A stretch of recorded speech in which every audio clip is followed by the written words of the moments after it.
I know there's going to be more people coming in. It's not a rush, but To keep it rocking. so I'm Dr. Mary Reed. I'm the Chief of Survivorship and Screening at Roswell.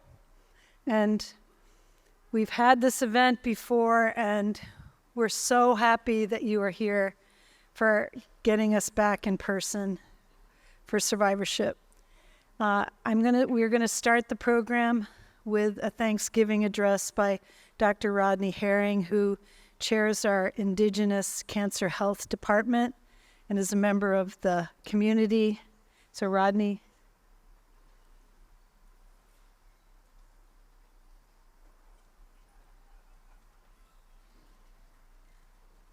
Let's keep that. Good morning, everyone. Thank you for coming out on this fine, beautiful Saturday. I'm a member of the Seneca Nation, and also, as Dr. Reed had mentioned, chair of the Department of Indigenous Cancer Health. And part of the Haudenosaunee or the Iroquois or the Iroquois nations often start with what we call the Thanksgiving address, or the Ganonyo. And it's not the Thanksgiving in the way of turkey and stuffing and mashed potatoes, which we all love, but more about giving thanks for ourselves, our health, things in our environment that tie us together. So I'm going to share a short version of that in the Seneca language today, just to kind of kick off everything and kind of share what that means in relation to why we're here today.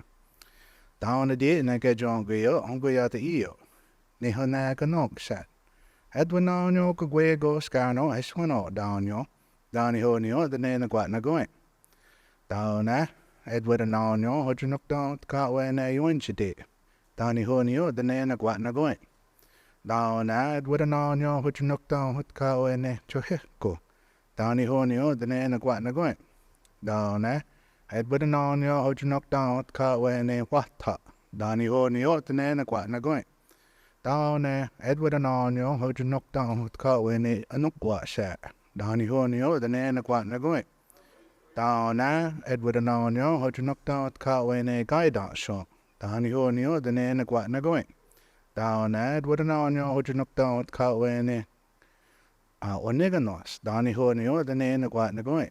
Down Edward and Anyo, how you knock down with Catway, Kenjo.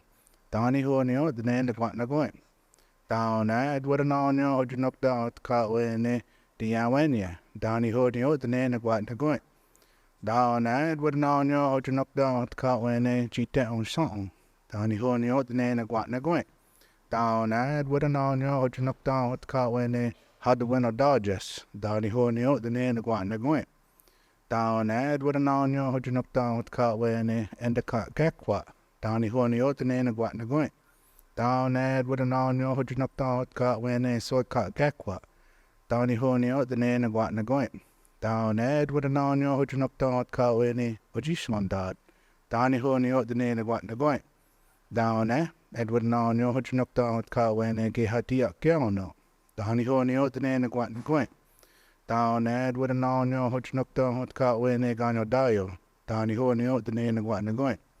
Down Edward and Anyo, how you knock down, hey, you Dogus at Catway, Wig, they quit the win, yeah. Down Honio, the name of Guatnagoin. Down Ho.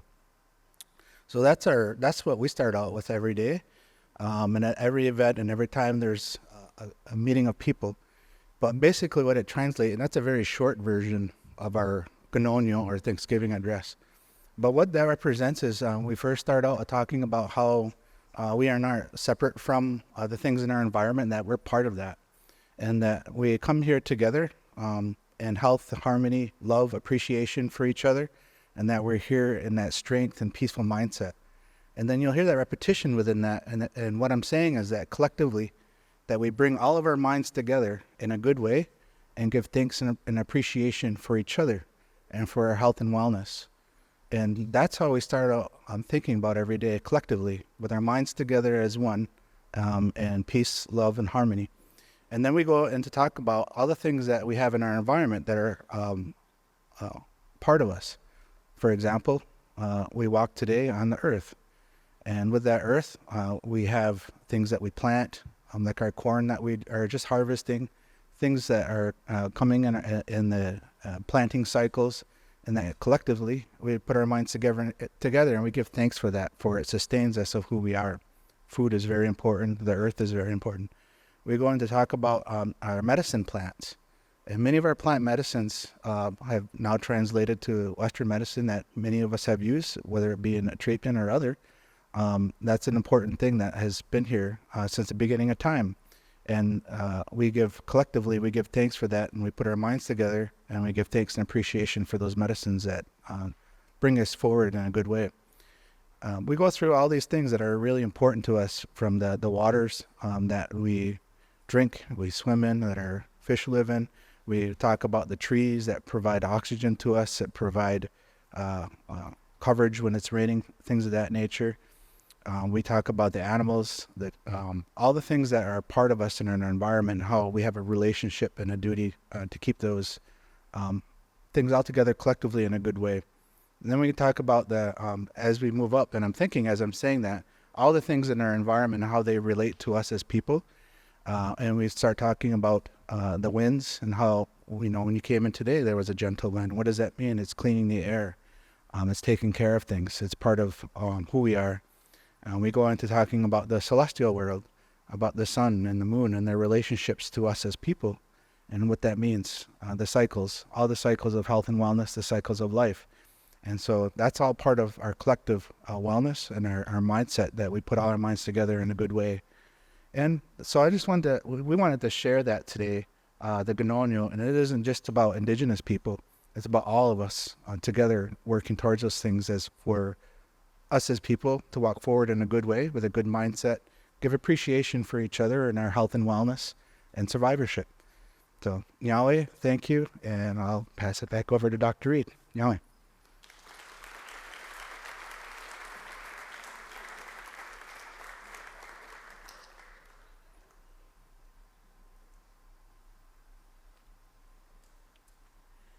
Thank you, Rodney. So as you come in, we haven't started. You can squeeze in, so that if you need to pass by someone to get a seat in the row, please make room for people coming in. Before I introduce kind of our first star of the show, Dr. Johnson, I want to remind you that this is about you, okay? This is about you and cancer and your journey towards recovery, towards regaining your whole person after cancer or during cancer. We are trying to give you some tools to make life living around and after cancer easier on you. And we obviously want to hear from you, but we want to do whatever we can to support you in this process, because we really have a lot to offer. We understand what happens around cancer and how important this is to you and your life.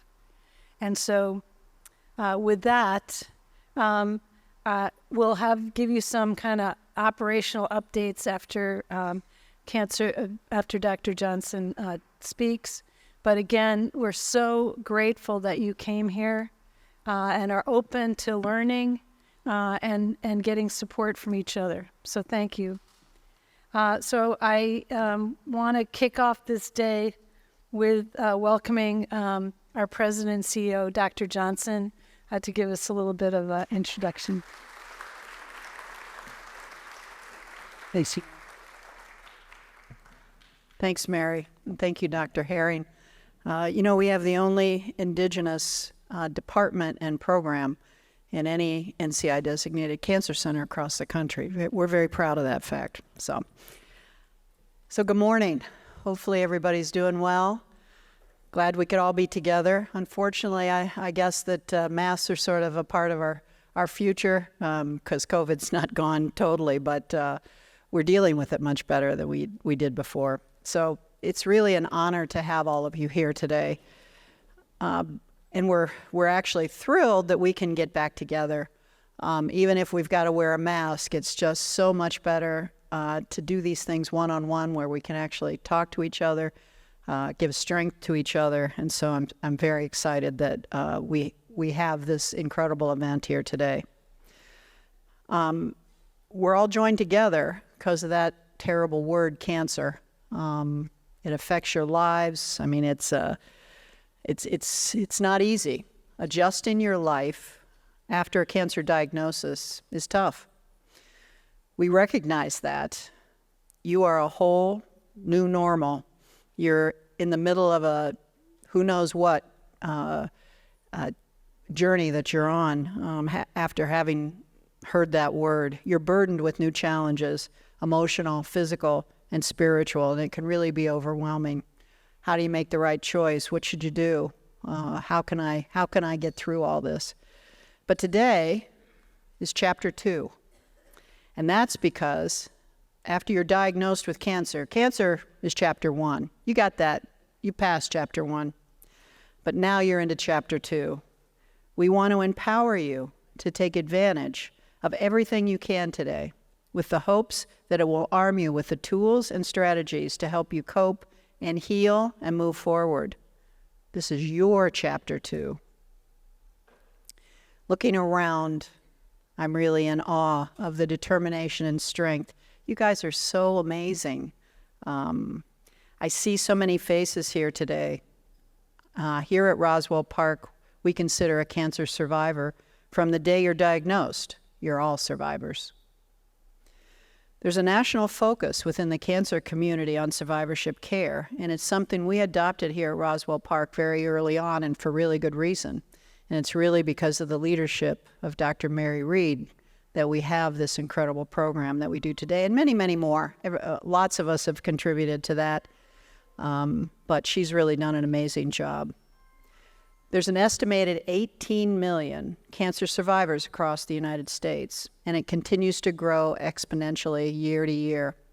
Now, you know, that's a really good thing, because 40 years ago or so, there weren't a lot of people that survived cancer. We didn't have the right treatments, and so the fact that cancer survivors are growing exponentially means that we as cancer centers are doing a better job at treating cancer, coming up with innovative treatments. And so it's really, we're really excited about that.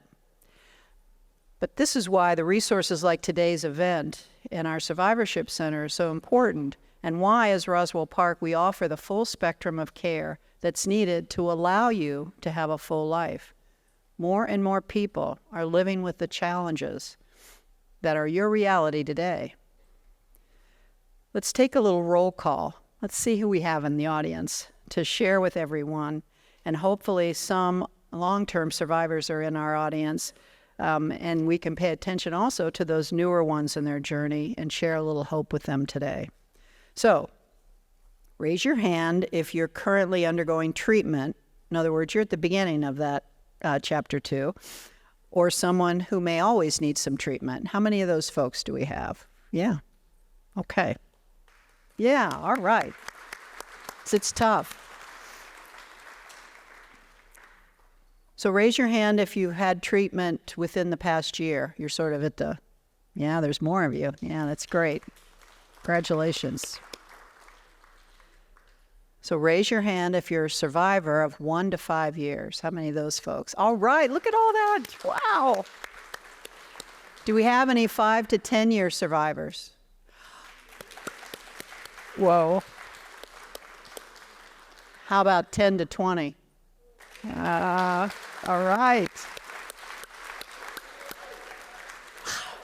So do we have anybody that's more than 20 years? Look at that. Wow. Look at that. Wow. So now the really important people, raise your hand if you're a caregiver in the audience. Thank you so much for everything that you do. Look at all the hope that's in this room. It's really remarkable, and it's really why we're all here. I encourage you all to really open your minds up today and discover new practices that may not be something that you've really thought about before or think might be important to you, but open your minds up. You'll hear a lot of different perspectives and strategies from people who work in very different fields, but perhaps they're going to tell you something that's going to help you We're all different. We all process things differently. But absorb everything you can today and really go boldly into the future, because we want you to be this total person that's putting cancer in the rearview mirror and going forward with your life. And that's not always easy, not always easy. So this is also your opportunity to learn. It's an opportunity for us to learn from you. We want to know what services you want more of, what really helps you, what has made a huge difference, what needs are not being met. In any stage that you are in your cancer journey, please give us feedback about this. You are the reason that we do what we do here at Roswell Park, and we want to help you live the best life that you can. Please don't hesitate to share your thoughts and ideas with us here today. I'm so honored to be the CEO of this incredible institution. Thank you for coming today.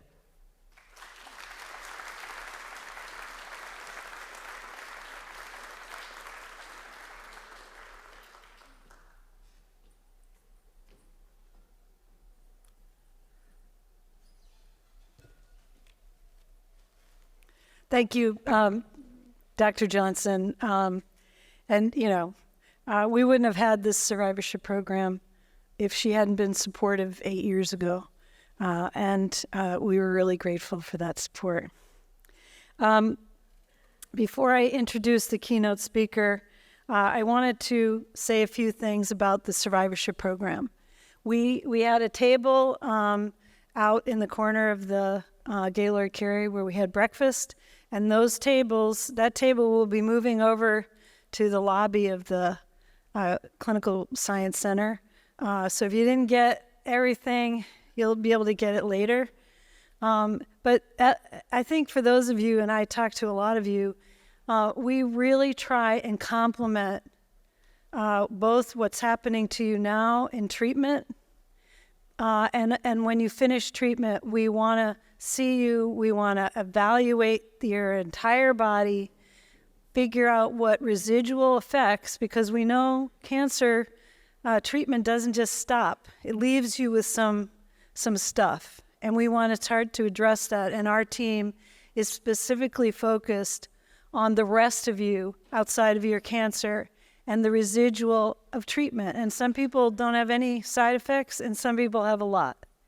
We've designed it so that it makes it easy for you to get access to some of the specialists we have in rehab and nutrition and dealing with fatigue, dealing with GI problems. And we are really designed to address those things. We take a lot of time with you. We also give you a document that describes all of this stuff and what you might look for. And if there's a symptom that comes up 10 years later, you come back to us or you ask us for help. We also use that to communicate with your primary care doctor so that you get back into seeing them and having them address some of the things. Primary care doctors don't really know what happens during cancer treatment, and we're committed to educating them so that the whole team takes care of you. So again, there's going to be a lot of information you can access. We have a clinic. We're going to keep you informed. You can always ask about coming to see us with your oncologist. You can come and see us on your own. It's totally open. We try and make it as easy as possible. A few housekeeping things to tell you about. You have a journal inside your bag. If you didn't get a bag, we have lots more outside. Make some notes, because you are going to get some nuggets of information that you want to remember. And I have to write everything down if I want to remember it. But just make some notes. There's also some cards, so that during the course of today, you may want to ask the speaker a question, but you don't want to get in front of a mic. We also have a panel with a lot of experts. If you have a question, write it down and give it to someone who has a blue shirt on, because we're all volunteers. They'll get us the question, and we'll try and have that question asked during one of our presentations. If you have a comment, if you have some need, you can put it on a card, and it will get to us. because we really pay attention. You know, we're not doing this because it's just a job. We're trying to really have a program that meets your needs. And again, what Candace said, it's your chapter 2. You're different and unique. You had a life before cancer, and you're going to have one after and during.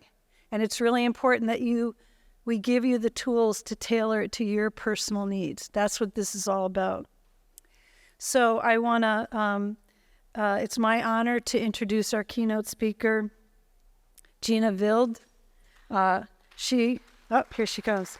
She is an author and a consultant from Boston who specializes in helping people cultivate resilience when they go through major changes in life, how to move forward and how to flourish. I have just a few things to say about you.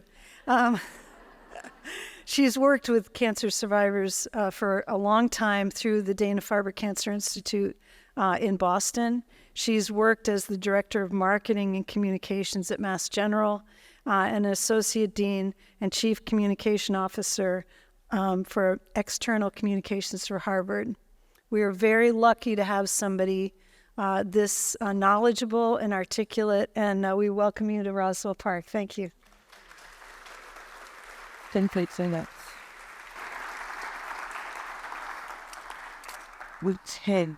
morning. Good morning. I just want to get my first slide up. Nope. Okay, that was a preview. Good morning. Thank you so much. I am delighted to be here, and I especially want to thank Laurel DeBrog for giving me this opportunity, and Dr. Reed and Dr. Johnson, thank you for this invitation. I really appreciate it. And Dr. Herring, what an amazing and beautiful opening for this day. It's really just wonderful and inspiring, so thank you. So I want to talk about resilience, and I'd like to ask you, who here feels resilient? Excellent. Who here would like to be more resilient? Okay, so this is going to be, I think I'm very honored to have this next hour to spend with you, because one thing everyone in this room knows is that the most precious thing we all have in our life is time. So I'm honored that you took this time and are willing to be here with me for this hour. So resilience, I think of it as buoyancy. It's maintaining our balance and staying afloat throughout life's turbulent waters. It reflects our deep inner strength, enabling us to adapt when we encounter adversity, both large adversity, which you're going through, and small adversity. It's fortitude and it's equanimity. That's the goal. It reflects, people who are resilient, it reflects their emotional, mental, and behavioral flexibility. It's about being flexible in the face of rushing waters and difficulties. Resilience says that you're not able to control what happened to you, but what you do have control over is how you behave in the situation and how you think about it. Resilience in the face of a cancer diagnosis, what I have learned from many years, 10 years working in the cancer field, it's an opportunity for people to reassess their priorities and think about what really matters in life. And many, as I'm sure you know, have found that cancer is a catalyst to reorder life in some surprising and meaningful ways. Now let's talk about what resilience isn't. It's not toxic positivity, right? And I'm sure there are many people here who have had sort of people come up to them and give them advice and make comments that just felt totally off base. Has anyone felt like that? Has anyone had people? Right. So that's why it's important to say what it isn't. So resilience is not putting on a mask of happiness so you can make other people feel better about your situation. It's not Pollyannic, oversimplified advice. With a cancer diagnosis, resilience is about embracing your emotions and leaning into your feelings and then learning to manage them. And that is a skill. It's an acquirable skill. So I'd like to quote from the Journal of the American Medical Association, a JAMA article that was written by Kara Antonaccio. And it well reflects, I think, something that may resonate with you. Kara was a pediatric cancer survivor. She was treated for a sarcoma at age 10 and an advanced brain tumor at age 16. And she wrote, "Cancer is not made any more palatable when well-meaning people dump platitudes from a place of safety, health, and comfort. It's not all bad, though. In fact, life is mostly good." In 1892, Oscar Wilde offered an eloquent synopsis of my 15 years of treatment. "We're all in the gutter, but some of us are looking at the stars." Her advice? Appreciate small joys and make beauty in places where all you see is pain. You may hate glitter, but if you're willing to sit with me in front of the canvas of pain and suffering, help me to paint a picture of all the good things in life. Kara is now 29 years old, and she just achieved her PhD last year at Boston College in social and global health. And she's my soon-to-be stepdaughter, and I'm so proud of her.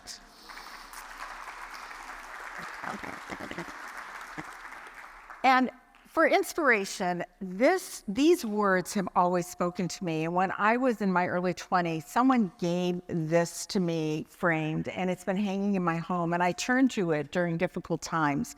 And there's some beautiful words by Albert Camus.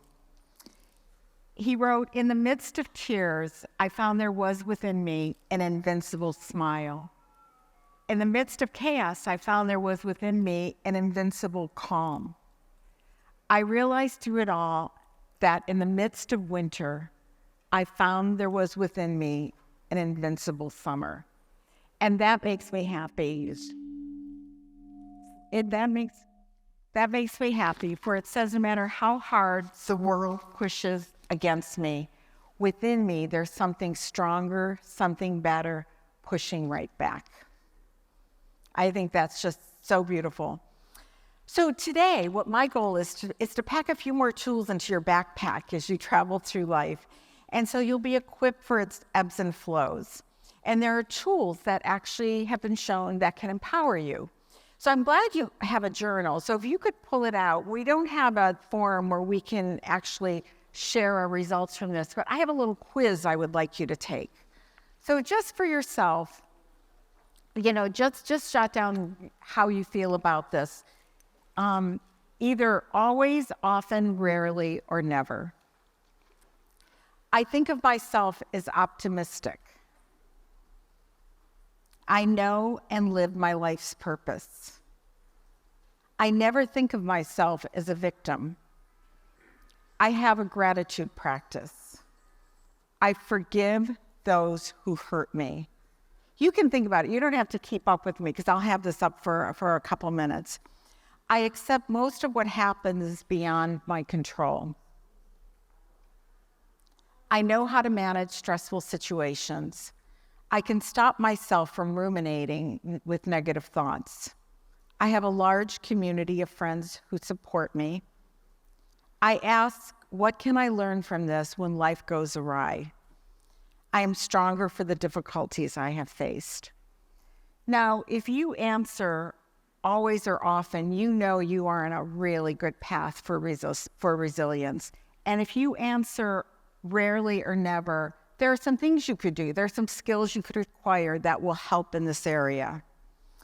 So why do we need resilience, right? In addition to a life's ebbs and flows, resilience is an antidote to stress in its many forms. Did you know that Centers for Disease Control identified stress as the global health epidemic of the 21st century? And that's without a cancer diagnosis. So where does all this stress come from? 3 years of a global pandemic, financial concerns, political dissonance, mass shootings in schools as children learn long division, the rapid acceleration of technology and the proliferation of smartphones, our jobs. Do you know what day of the week has the most hospital admissions for heart attacks? Any? Monday. The least? Saturday. Right? And it's true. When heart attack rates are 20% higher for men and 15% higher for women on a Monday, and that is all related to the stress of our modern work culture. But there's more. Tens of millions of people cannot access basic health care for serious illness. And 60%, I didn't realize this was really interesting, 67% of all U.S. bankruptcies are tied to medical costs. So beyond all of that, the global societal issues, there's the potpourri of everyday challenges that come to us by dint of being human, right? Job loss, betrayal, relocation, professional setbacks, divorce, unexpected pregnancy, the loss of a desired pregnancy. Oh, and then there's the universality of aging, everything from ho-hum aches and pains to serious health problems. And did I mention annual holiday planning? So that's a lot. And so what can we do about it? So I believe two things. First, resilient people, what do they know that other people don't? And there are two things. Resilient people understand this. Suffering is universal. It's inescapable. No one can circumvent life's inevitable pains in its many forms, yet we all respond differently. Some rail at adversity while others walk through it with ease.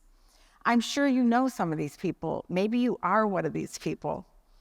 Maybe you're someone who says, to borrow from the 17th century Japanese poet, "Barns burned down, now I can see the moon." These people are resilient and philosophical. They embrace the Buddhist teaching, every life has a measure of sorrow, and sometimes it is that which awakens us. Now, the second thing resilient people know is they have learned one of life's greatest lessons. It's this: they have learned to suffer well. Suffering is inevitable, right? So you have to learn, we all have to learn to suffer well. And that means avoiding crutches such as alcohol, drugs, physical connection without intimacy. It also means consciously throwing off the mantle of victimhood. There's no way I can know what you're feeling about your cancer journey. Every experience is different. Cancer has affected my life in some profound ways. While I've not had a cancer diagnosis, in 1961, when I was 5 years old, my mother was diagnosed with advanced breast cancer at a time when there really were few to any treatments and hope for women who were 40 years old. I lived every year with cancer overshadowing me. It was the year I would lose my mother. I did lose her eventually, far too young. And I lost my dad 72 days later. He was also young and had a massive stroke because we were all in shock about losing my dad. Then my only brother, my brother died of cancer when he was 47 years old. I have lots of good news too. There are so many people in my life who have cancer, and now because of modern technology and treatments, they are thriving. But cancer has always been a calling to me. I've always felt like a thorn bird, and I've worked for 10 years in the cancer field, and it was the most rewarding work I have ever done. And I also today, my passion work, I'm on 3 or 4 boards now, but I'm on the board for the Lee-Fermini Syndrome Association, and that's for people who and families who have inherited cancer, and it's really fulfilling, amazing work. So that's my journey. And I want to share with you now a story that I love. It's a woman I met as I'm writing the book on resilience.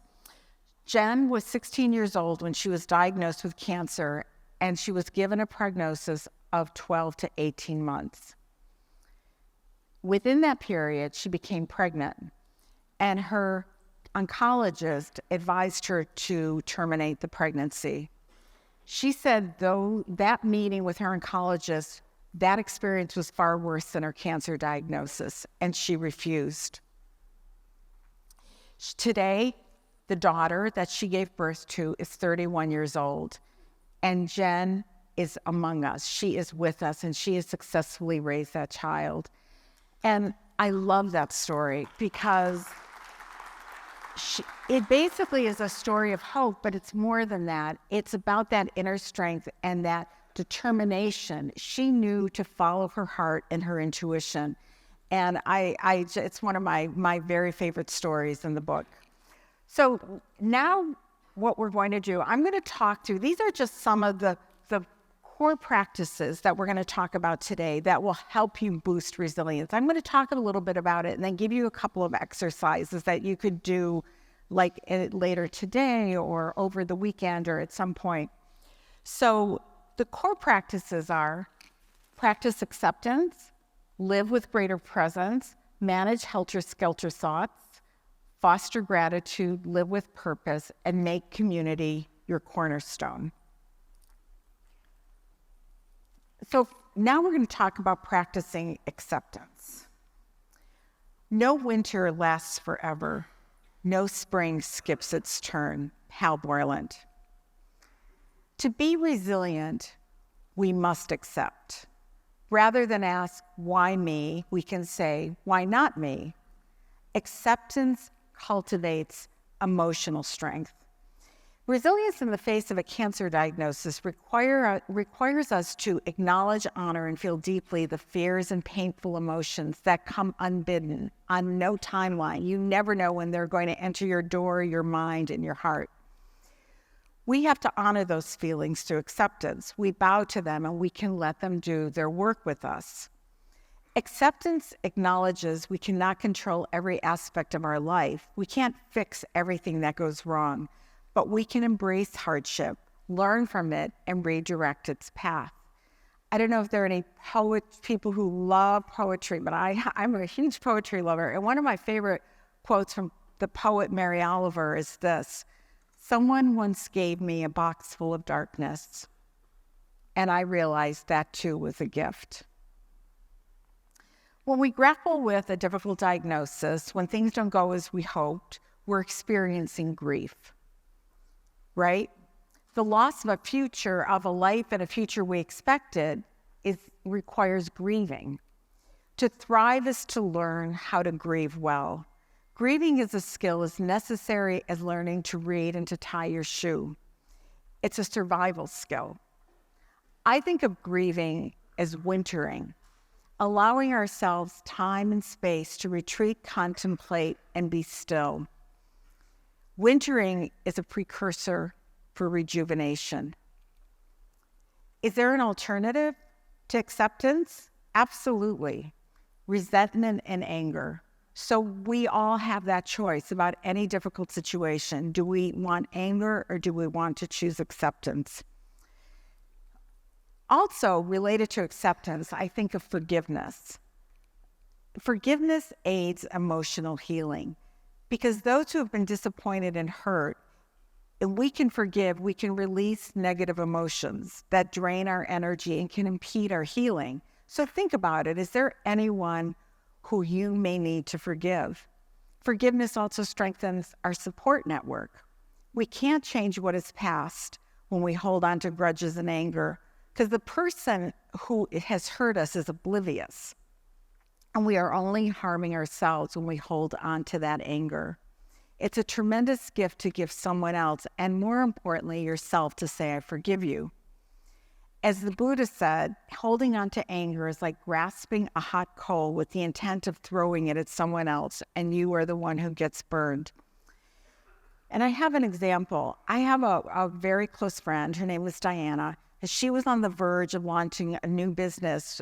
She was a former AOL executive, and she was launching a major new business with her cousin. And on the cusp of the launch, Diana was diagnosed with a rare head and neck tumor that required lengthy, complicated treatment. Her cousin abruptly pulled out of the business venture, fearing her treatment was going to impede their success. Well, that was devastating. To lose the promising new business, have a cancer diagnosis, and to lose trust in a relative. But my friend chose to forgive her. She said in the long run, her career and her life, and Diana's doing fantastic. She's 5 years out. She's fantastic. She said in the long run, her her life and career in a better place. And she let go of the hurt she felt at the time. I asked her why, and she said this, and I think it's a really important message. She said it wasn't serving her. She said, when you have cancer, you should be acutely aware of what serves you. Do you have people in your life that prod resentment?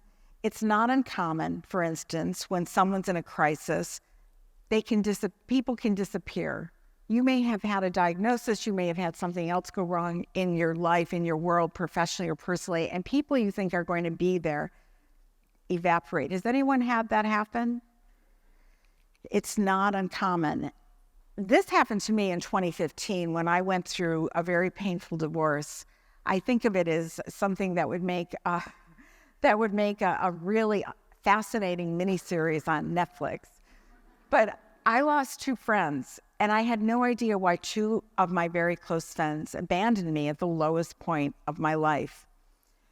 I was devastated, but what I came to realize, and I think this applies to everyone who's had this experience here, that everyone brings to the moment their old traumas. We all have our own personal traumas, their own history and their own fears. As one friend told me recently, one of my 2 friends, this happened last week actually, she's in town, and she actually raised her for the first time in 8 years, and she said, I couldn't be there for you because your pain was hurting me too deeply and dredging up all my own memories. I just couldn't be there for you. And I long ago have forgiven her. Fortunately, there are other people in your life, and I'm sure you've had this too, who show up, people you least expect, who just want to be there. They want to be helpful. They want to be available to you in any way possible. So now here are a couple acceptance exercises. Journaling. Journal the feelings you're grappling with. It's astounding how that can shift your perspective. I don't know if anyone's read Alice Hoffman's. Many people have published their journals. Alice Hoffman wrote a wonderful book about her breast cancer journey called Survival Lessons. It's really a small, fun, interesting read. And in it, she reflects, cancer is a complicated puzzle, but it's never too late to know that love is all you need. Second exercise, think about someone who has hurt you and choose to forgive them. Also consider if there's anyone you may have inadvertently hurt and say, I'm sorry. 3, I suggest somewhere you have a list of all of the growth that is taking place as you go through this unique journey, because I think it might surprise you just to find where are those growth areas and to be able to look back and reflect on them over time. Next, we're going to talk about cultivating presence. Who here has a mindfulness practice? Okay. I hope by the end of this, everyone has a mindfulness practice. Mary Oliver wrote, pay attention, be astonished, tell about it. That is mindfulness. The benefits of being present to your life are immense, always, but especially when you're focused on healing. You can do this by choosing to be a human being and not a human doing. Being present in your life is a form of self-care that increases mindfulness, improves your health, lowers your blood pressure, boosts immunity, and regulates sleep patterns. Being present also boosts inner calm, increases positive emotions, provides greater clarity, increases creativity, prods patience and tolerance, all factors necessary for resilience. And here's a bonus. Mindfulness, meditation in particular, will increase your telomere length. The telomeres are those little end caps in your brain that are necessary to keep us healthy. The robustness of your telomeres correlates with the length of your lifespan. And this telomere research was awarded a Nobel Prize in 2009. So there's even more incentive to practice mindfulness. Being present also makes you more receptive to opportunities that will strengthen your social network. So there are many forms of mindfulness, and here are just a few. Meditation in its many forms. I call it, don't just do something, sit there. This ranges from yoga, transcendental meditation, loving kindness, a host of guided meditations. These practices regulate breathing. And I would recommend, if you're being introduced to meditation on the cusp of a cancer diagnosis, you might want to rely on a guided meditation. And there are many on the internet, on YouTube, because that actually takes responsibility from you to have to learn one more thing when you're dealing with things, and just put yourself in the hands of the person who is guiding that meditation. Meditation changed my life in 2008. I learned to meditate, and I had a job that was 24/7, and I was busy, and I was traveling, and I was juggling those plates that we all do. And I had a little intervention when I was working on my book, and I learned to meditate. I not only published that book, I had so much clarity about my life. It led to my ending my 28-year marriage. But that's a positive thing, because that led to some tremendous fulfillment and happiness that I've been blessed with. So I cannot tell you enough how powerful meditation is. Tapping, excuse me, are there any tappers here? Tapping would be, I just learned how to tap because on the heels of having COVID, I developed some serious blood pressure issues, which was really unexpected. And with tapping, 2 to 3 minutes, I could lower my blood pressure by 10 points. So tapping is EFT. It's a mind-body therapy where you tap on specific acupuncture points. I'm sure you've seen people doing it, and you have positive self-talk. You don't need to do it long, and it's a really powerful way to just release stress and tension. Reiki, that's a Japanese word for universal energy. It moves the energy through your body. It relaxes you, eases stress and tension, and helps with well-being. It's being investigated for its effect on anxiety and pain. One study of those with cancer-related fatigue reported reductions in pain, fatigue, and anxiety, and improved quality of life compared to the control group. So it's promising. It's new, promising research. Pets? Any pet owners? Okay, well, we know the value of having pets. They're a fast track to mindfulness. They can ease loneliness and boost your self-esteem. And who doesn't love that constant state of being loved? And they also stabilize our blood pressure. Knitting. Any knitters? I do not knit, but I did some research on this in preparation to talk with you today. And knitting has tremendous mindfulness benefits. By requiring focus so you don't miss a stitch, knitting enhances your cognitive function, reduces cortisol, and stimulates memory. Music. Johns Hopkins studies show through the use of MRI that music lights up our brain and triggers the release of several neurochemicals such as dopamine, serotonin, and oxytocin. When I worked at Dana-Farber, we had the little mobile hearts, and we had harpists who would walk through the patient areas. I don't know if they're still doing it, but they did it understanding people waiting for their appointments are nervous, and it offered relaxation. And if you look at harp music in particular, it has particular beneficial effect. And then there's outdoor activities. Hiking, gardening, forest bathing all show a correlation with improved sleep and mental restoration. And also being outdoors boosts your immune function.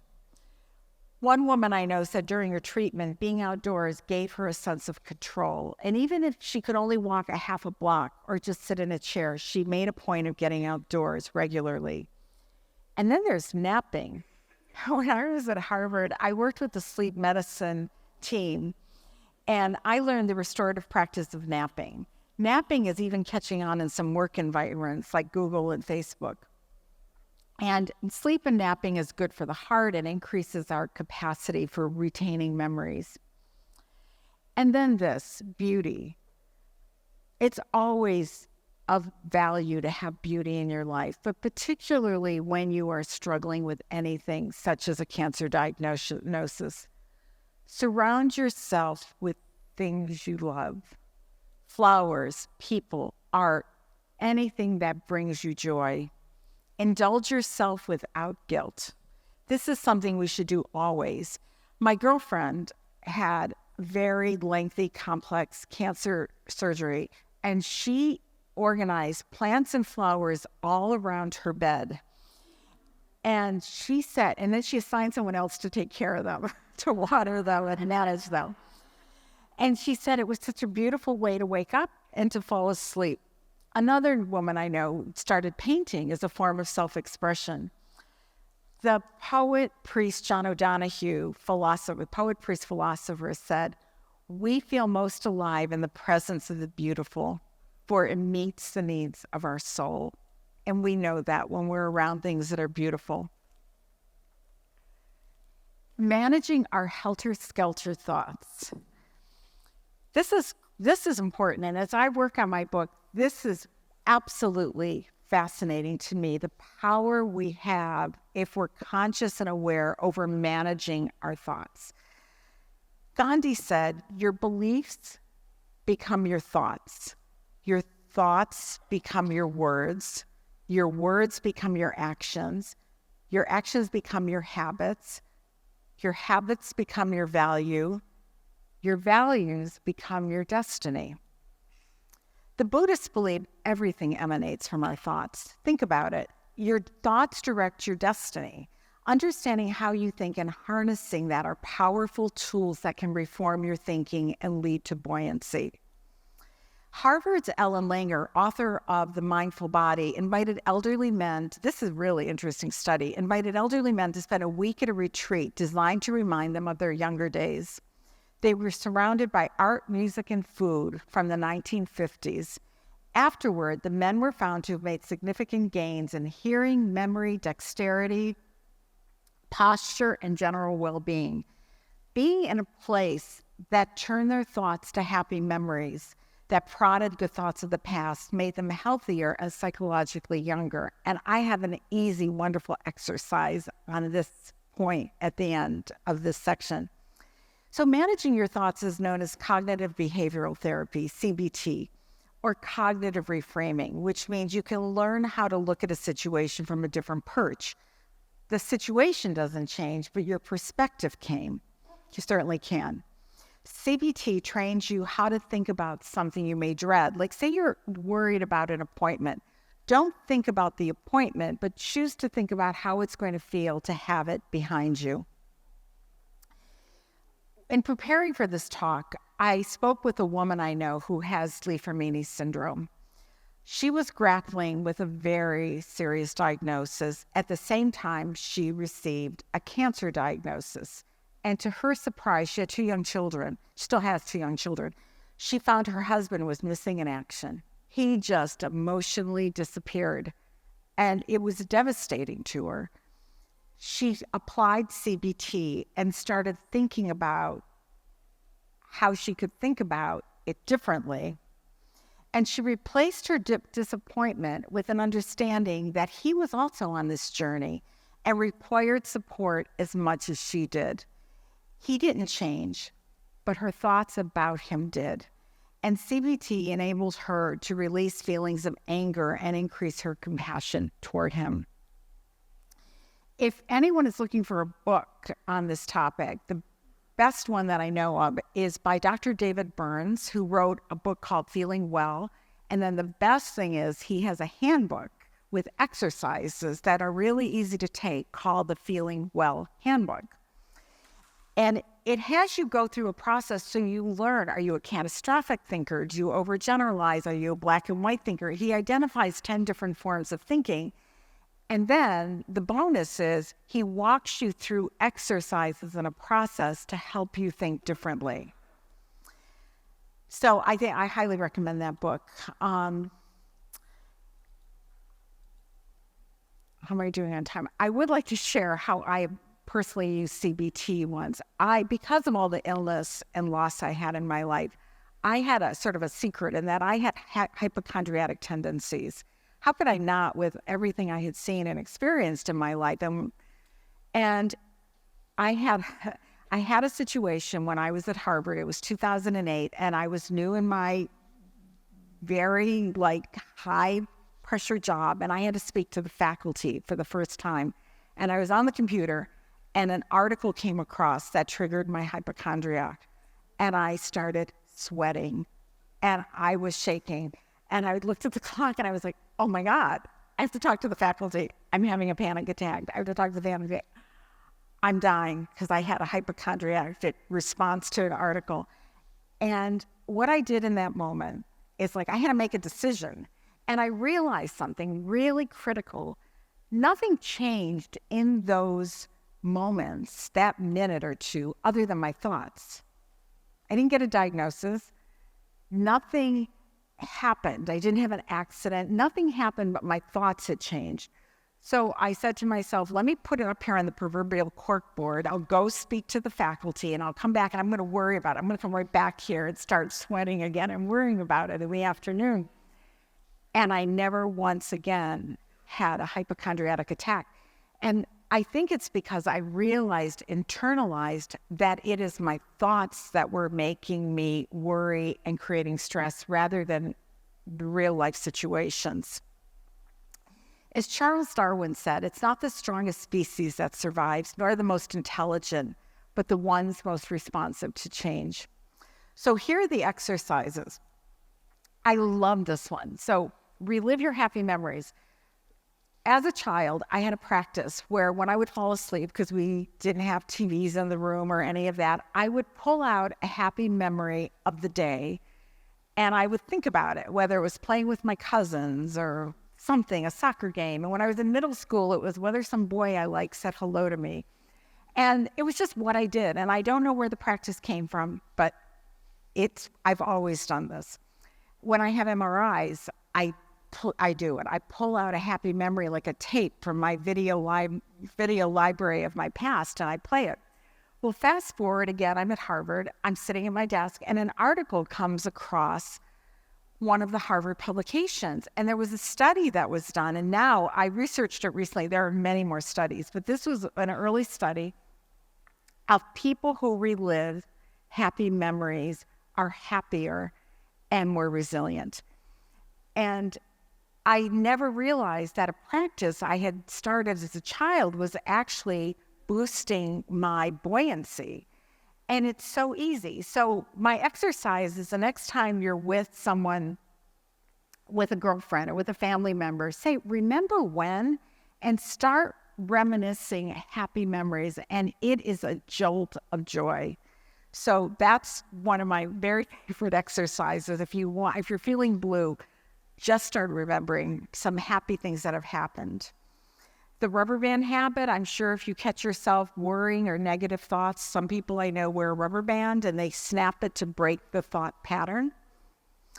And then there's daily affirmations. Everyone should start their day with a daily affirmation. And I would like you tonight or at some point to write one for yourself. I wrote one for you, but you want to personalize that. I would write one that's very personal to you. But every morning, frame your day with your daily affirmation. So the one I've written for you is, I am strong, I am wise, I am surrounded by love, and every one of my 101 trillion cells is working to heal me. And I thank you. I thank my body. Gratitude. Okay. We can complain because rose bushes have thorns or rejoice because thorns have roses. You hear a lot about gratitude practices. I'm sure as you go through your treatment, you are annoyingly barraged with people telling you to focus on the positive, right? Well, there's a reason that people do that. Because what we know is that consistent gratitude practices are a mighty resource that eliminate fear and toxic emotions. Gratitude helps us appreciate gifts that were obscured by regrets and enable us to view our life from a different perch, where silver linings are abundant and evident. I was at a conference once and I met a woman. I was sitting randomly next to a woman. Her name was Holly Jacobs. And she wrote, I found in talking to her, a gorgeous, if you can imagine, a coffee table book with beautiful pictures on breast cancer. And she was a young woman who had breast cancer, and she wrote The Silver Lining, a supportive and insightful guide to breast cancer. And every page is filled with silver linings and gorgeous pictures. Maya Angelou said, "Life is not measured by the number of breaths we take, but by the moments that take our breath away." We can always choose to live with awe and appreciate the gifts in our life. A woman I know who had serious cancer offered this perspective. I called her this week and I said, "What lessons have you learned?" Because I knew she had grappled with some serious things. And she said, when I thought about it, my cancer was rough. But then I realized it wasn't even in the top 3 of bad things that happened in my life. And she said, so I decided throughout my treatment, I was going to practice gratitude. She said, I would say every day, I have access to good medical care. Many people do not. I have flowers in my yard. I have wind chimes. I have great friends. And I was someone, she said, who always went it alone. And so now what I am grateful for is the support I have learned to accept from others. So the exercises here, every night, write down, and writing it down is operative, 3 things you're grateful for. Here's another version of that. If you have a partner or a spouse or someone who is very intimate in your relationship, write to that person 1 a day for 30 days, 1 thing you write to each other that you love and are grateful for to each other. It's a really beautiful practice, and it just feels so good. You feel good because you're telling them how loved and grateful you are, and they are telling you. The other thing you can do is share it with a friend. I did this once. My girlfriend and I, we were going to do gratitudes for 30 days, not about each other, but just to force our feet to the fire to make sure we were focusing on gratitude. So if I didn't get her email, I would call her and say, I'm waiting, and she would call me. So it's kind of a fun friendship thing to do. And you can also, a third exercise is write a note of gratitude to those who are supporting you. Now, can I just ask you to do one thing? Not everyone has someone sitting right next to them, but if you do, can you please tell someone sitting near you what you are grateful for in your life? Just one simple thing.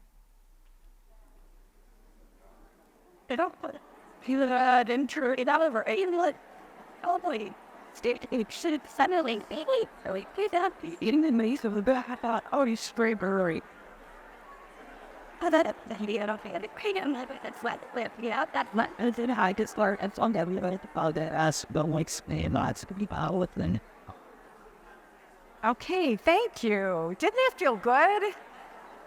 Didn't that feel good? And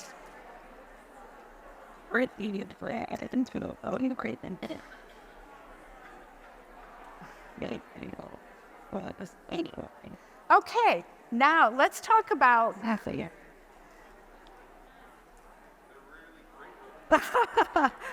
grateful people in this audience. So now let's talk about living with purpose. And I know that sounds big. Do you have a life purpose? But Anne Frank said, how wonderful it is that nobody need wait a single moment before starting to improve the world. Do you know the why of your existence? It doesn't have to be grand. It could be grand or it could be small. And so you have your journals. As you sit here, write down what is your purpose. And if you don't have one, I'm going to tell you how you can figure your purpose out. So jot it down if you know it. Those people who consciously live with purpose do not feel stress. Living with purpose brings joy to your life. It's another way of saying they're living with passion. Purpose or passion is important to resilience because in the aftermath of difficulties, people often experience post-traumatic growth. And that means they find new ways of seeing the world and are open to viewing crisis as fundamental to their evolution. In other words, we adapt to find benefits in our situation. And in your journal, can you think of one way you have grown or become a stronger person for your cancer experience? Because I'm going to guess that everyone will have at least one thing they have written down. Those with a clear sense of purpose often take a long view of adversity. Ben Franklin said, that which hurt instructs. And we know that's true, right? And the example, my favorite, my best example, it's in my book, and there are many examples, but I always come back to this one because I think it's just extraordinary, is everyone knows Christopher Reeve, the film star, who had a successful career and then experienced a devastating accident that left him paralyzed. He found his purpose after his accident, and that was improving the quality of life for those impacted by paralysis. He very famously said, "I'm not living the life I thought I would lead, but it does have meaning, purpose. There is love, there is joy, there is laughter." You know, I worked in the cancer field, as I said, for over a decade, and it was not uncommon for the people I met, the patients at the cancer center, to experience a renewed sense of purpose, a jolt of awareness that for all of us, with or without a life-threatening disease, the awareness that life is brief and for all of us, and that what we do each day should matter. Ernest Becker, I thought I had 10:15 in the schedule. No. Okay, okay. 2 minutes. So live fully with an awareness of the rumble of terror that underlies everything. And catch me later. I have 2 book recommendations for you. And your purpose exercise every day for 30 days, write down one activity for everything you do and assign it value, 10 to 1. Things that you love and enjoy are 10 or 9 or 8. At the end of the month, throw away all the cards 7 through 1 and look at what you have as 10, 9, and 8. And that is where you are going to find your purpose. So, yeah, I guess in summary, community is a cornerstone. I just want to leave you with this. We all know community is important. Take an index. Jim Rohn said you are the average of the 5 people you spend time with. Take an index of your top 5 people who are not family and friends and ask yourself, are they serving you? Are you aligned with their values and their supportiveness and their compassion? Because the most important thing we can do in our life is to choose our friends. And then I will leave you with this thought. I think it's just so beautiful. It's by Dr. Kubler-Ross. And she said, the most beautiful people we have known are those who have known defeat, known suffering, known struggle, known loss, and have found their way out of the depths. These persons have an appreciation, a sensitivity, and an understanding of life that fills them with compassion, gentleness, and deep loving concern. Beautiful people do not just happen. So thank you so much for being along on this hour journey of resilience. I'm so for a question. So we want to give you an opportunity to ask Gina questions. We're getting some volunteers if anyone wants to raise their hand and ask a question. Oh, we do have a question. Yeah. I taught a show. I taught a show. Can you hear Anne? And Donis. No. You can understand that's something. Oh, I do not. Dana-Farber, I was there in the 80s and 90s, and it has just grown extraordinarily. And I worked with many of the faculty when I was at the med school, but I don't. But they have some amazing physicians like you do here and clinicians. Last thing is that like medicine. Let me take this. Say that again, I'm sorry. The last time that it was put up on. Was there what? Oh, yes, thank you, yes. Yes, absolutely. Yeah. We'll have a then we add. You know what? I will put one together, and I actually have I actually have even more books than I recommended, but I'll send it to Laurel and you can get it out, because there are some amazing books I have discovered along my journey. Kathleen May, the book on wintering, is beautiful, about how you have to allow your body and soul to rest and be restorative. I can run it around if you want. Yeah. Like one and speckles, five in rest. It was a lot of the self. I understand that. But the other part, and of course, is caregivers.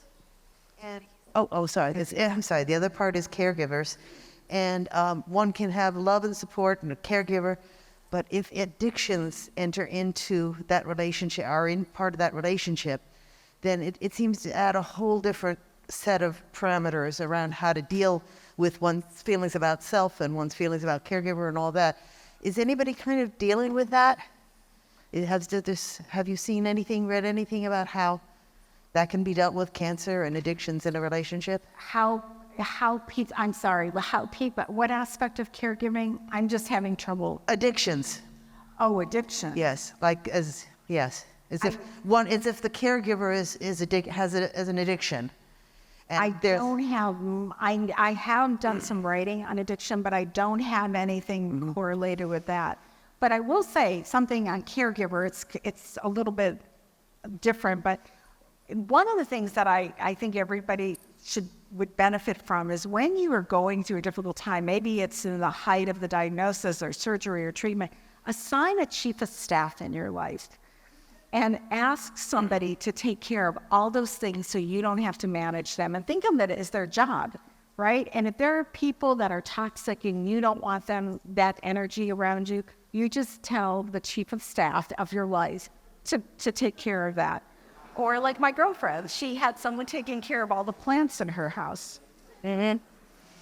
it sounds like a plan. A little challenging when the addicted person is one's spouse, but I can see where one can find help from other people. That sounds good. Thank you. I apologize. I think it's the masks I'm having trouble. Yeah. We have one over here. Good morning, and thank you for the presentation. When you were talking about living with a purpose and evaluate what brings you joy, when I was diagnosed with cancer, my purpose changed in a sense, because it was always to be a maximum service to mankind and to the people around me. And what happened is with cancer, I don't know if other people feel this, my world kind of got smaller because it was focused on that. And I realized that I couldn't, at this point in time, I couldn't do some of the things that I was able to do before. I mean, things as simple as taking someone to the doctor or helping them.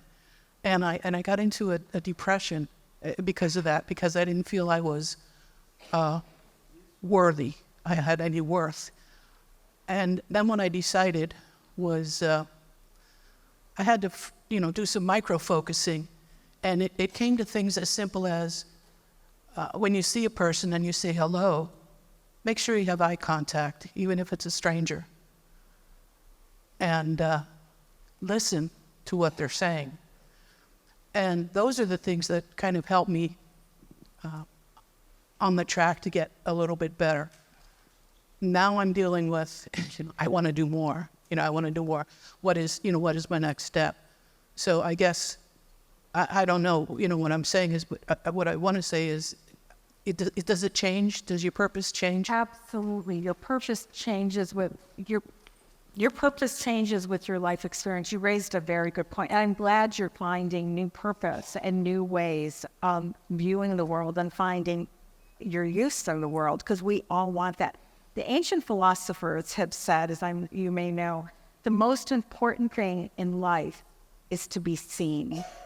So everybody wants to be seen and to see others. Or maybe a purpose is just what Mary Oliver said, showing up, paying attention, being aware and empathetic and compassionate for someone who you can help. And a purpose doesn't need to be creating a foundation. You may want to create a foundation like Christopher Reeve did, but it could just be what you're saying, being helpful and expanding your connections with the world and being of service. Service is a really powerful, powerful way of finding fulfillment and joy in the world. Thank you for sharing that. I appreciate it. Yeah. So the activity that you talked about at the end, where you asked us to list 1 through 10 Yeah. and then take out, could you please expand on that and say it I'll do it again. I know, I was frustrated. Okay. So even if you do know your life purpose, like cancer has always been serving in the world of cancer has always been important to me, even when I wasn't directly working in it. I always supported charities and organizations. And as I said, the Leave for Meaning organization is good, but my purpose and your purpose may change. So even if you think you know what it is, over the course of a month, get a stack of index cards, and every day, a separate index card for every activity. Maybe you volunteered at the school for your children, or you spent time at a book club, or you were working in some capacity. Your job is a component of that as well. And at the end of the day, assign a letter to what you enjoy. 10 are the things that make you happy and you were really glad you did them. 1 and 2 are like, oh, I had to do that. Maybe it was like taking the trash to the dump, or maybe it was working with a volunteer group that and maybe doesn't make your heart sing anymore. And you're not going to really know it until you assign a value to it. And at the end of the month, put all the 10s, 9s, and 8s in one pile. And don't look at the rest of them necessarily. And focus on those things that really made you joyful and happy, because that's your life purpose. Somewhere in those cards are going to be things you should be doing more of that will fulfill you. And I've done this at different points in my life. And sometimes you do it just to make sure, am I in the right work? Am I doing the work I really would like to do? And it can affirm it, or it can help you see that maybe you need to alter things a little bit. And maybe don't throw away the 1, 2s, and 3s, but look at them and think, do I have to be doing these? And why am I choosing these activities? It's really powerful, truly, truly powerful. Gina, thank you for the presentation today. Gina, I'm here. I'm here. You talked about reliving the happy memories. It's a beautiful practice that I'm doing for some time. And then what I want to point out is, what about reliving some of not so happy memories, some of the suffering that you live, that happened in the past, but you remember and relive again, but it gives me some kind of pleasure too, because it's gone, it's past, and I survived, and it made me a stronger person. So maybe there's another perspective there, like. It's the mask, I think. I'm not sure. You're saying when something difficult has happened, that's part of that memory too. And you could take pleasure in it being over, right? So that absolutely can be. I can remember being tested for a head and neck tumor a number of years ago at Dana-Farber, and it was a good outcome, and that relief and that feeling was a positive thing. So that's certainly something to pull out. But you know, the thing is also with the happy memories and reminiscing with somebody else or on your own, but be around people who make you laugh. Like, nothing is going to make you feel better than if you have friends who are really fun and making your eyes stream with happy tears and make your belly hurt. So that was one of the things I wanted to say, because that's a happy memory. Anything that gives you that feeling of happiness, joy, and certainly laughter is high on the list. Put more of those people in your life who make you laugh. Yeah.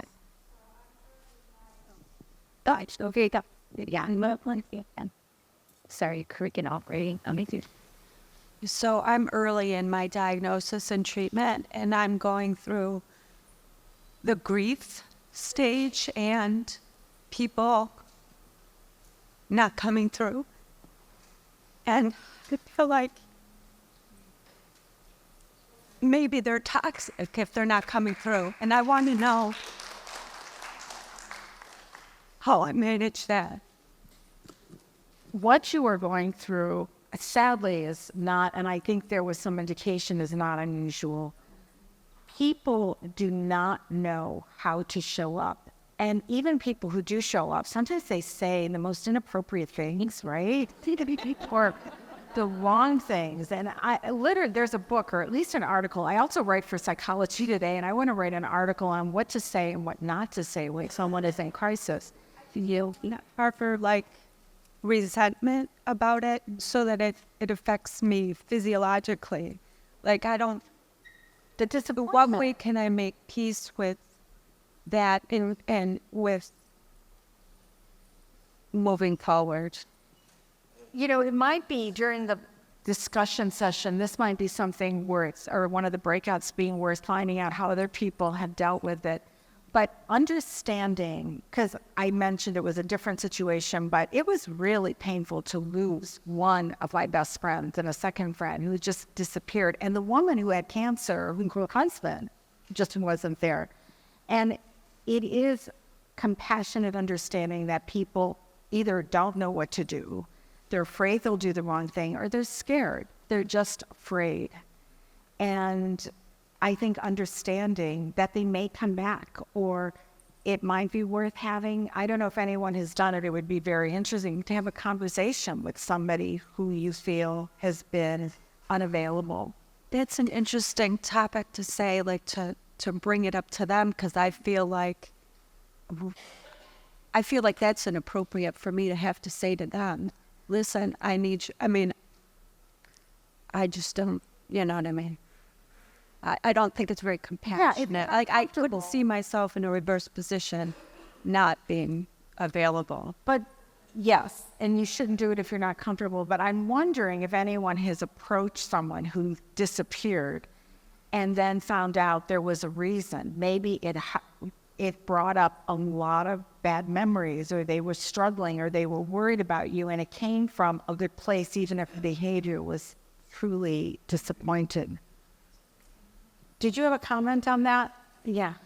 Basically, that was just. Oh, I think she wanted a comment on right here. Okay. Excuse my reason. I'm going to comment on what she just said. My sister abandoned me completely. My sister abandoned me. She disappeared. And when I would talk to her, she's like, oh, my friend went through breast cancer. They're fine. They work and everything now. I'm stage 4 mets. And she did not understand. And I had to tell her why. I asked her, why are you doing this? Why do you keep telling me about your friends? And now she has breast cancer. Oh. So now she sees what she did, and she apologized to me. Wow. See, because they don't know. They think we're still who we were before cancer. Even my friends, I have 0 friends, where I used to have a group of friends. But they don't know how to deal with me, what to say to me, how to help me. And the friends I have talked to, I'm like, well, how are you considered a friend if you're not here when I need you most? And they are apologizing little by little because I guess they took stock of what they were doing or not doing for me. Yeah, and it's probably an odd way to think about it, but that disappearance is a form of love because they are upset out of their love for you and unable to contemplate how to do it. So it's a very difficult thing, but I'm glad you're hearing back from people. That's wonderful. And thank you for clearing that. Conscious is standing there. Good. Yeah, that's fantastic. Okay, I know we had some more questions. So if you had your hand up and you didn't get your question, please write it on an index card and give it to us, and we will raise it during the panel session. So you have an index card in your journal, or you can rip a piece out of that, write it down, and give it to one of the blue shirts, and we will bring it up during the panel session.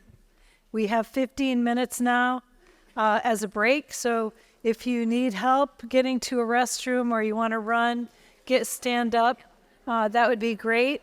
And at 10:30, come back for our panel discussion. Thank you.